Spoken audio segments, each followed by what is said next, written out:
ہم تو 2.5% پر لڑ رہے ہیں نا، پریشان ہیں، اپنے ایسٹس چھپاتے ہیں، کہتے ہیں یار کسی کو پتہ نہ چل جائے، 2.5% زکوٰۃ دینی پڑ جائے گی۔ اور ہمارے پاس بعض لوگ آتے ہیں، وہ کہتے ہیں کہ یار ہمارے پاس 20 تولے سونا ہے، ہم یہ اپنے بچوں میں تقسیم کر دیں تاکہ زکوٰۃ نہ دینی پڑے۔ سمجھے نا بات؟ ہم تو 2.5% سے بھاگ رہے ہیں، 2.5% ہم دینے کے لیے تیار نہیں ہیں۔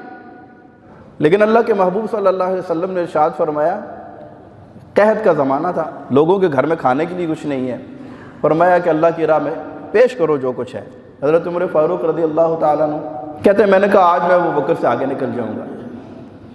فاستبقوا الخیرات، ہم بھی ایک دوسرے سے آگے نکلنے کی کوشش کرتے ہیں، لیکن کس چیز کے اندر؟ پیسے میں، کاروبار میں، دنیاوی آسائشوں کے اندر۔ کسی کے پاس گاڑی ہے تو ہم کہتے ہیں اس سے اچھی گاڑی میرے پاس ہونی چاہیے۔ ہم دنیا کی دوڑ میں ایک دوسرے سے آگے نکلنے کی کوشش کرتے ہیں، لیکن صحابہ کرام کا طریقہ کار یہ تھا کہ وہ نیکیوں میں ایک دوسرے سے آگے بڑھنے کی کوشش کرتے تھے۔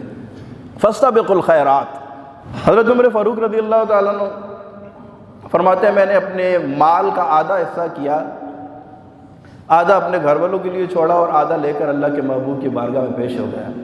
سوچا کہ آج ابو بکر سے آگے نکلوں گا۔ حضرت سیدنا ابو بکر صدیق رضی اللہ تعالیٰ عنہ اپنے گھر گئے۔ امام زرقانی رحمۃ اللہ تعالیٰ علیہ نے بڑی پیاری بات لکھی اس موقع پر، لکھتے ہیں کہ ابو بکر صدیق رضی اللہ تعالیٰ عنہ نے گھر میں جا کر چادر بچھا دی۔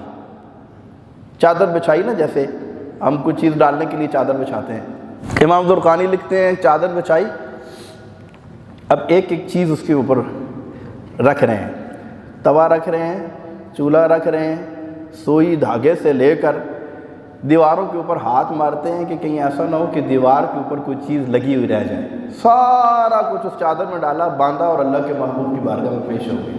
اچھا، ایک بڑے مزے کی بات یہ ہے، جب ہم کسی کے پاس کوئی چیز لے کے جائیں تو وہ ہمیں کیا کہتا ہے؟ وہ جو چیز لائی جاتی ہے اس کو دیکھتا ہے یا یہ پوچھتا ہے کہ گھر میں کیا چھوڑ کے آئے ہو؟ جو چیز لائی جاتی ہے اس کو دیکھتا ہے نا۔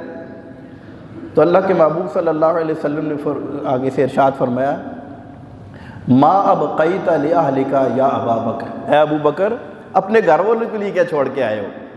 حضرت سیدنا ابو بکر صدیق رضی اللہ تعالیٰ آگے سے جواب دیتے ہیں، ابقیت لہم اللہ ورسولہ، اپنے گھر والوں کے لیے اللہ اور اس کا رسول چھوڑا ہے۔ گھر والوں کو کہتے ہیں کہ ایک ایک جوڑا کپڑوں کا پہنو، باقی سب یہاں پر جمع کرواؤ۔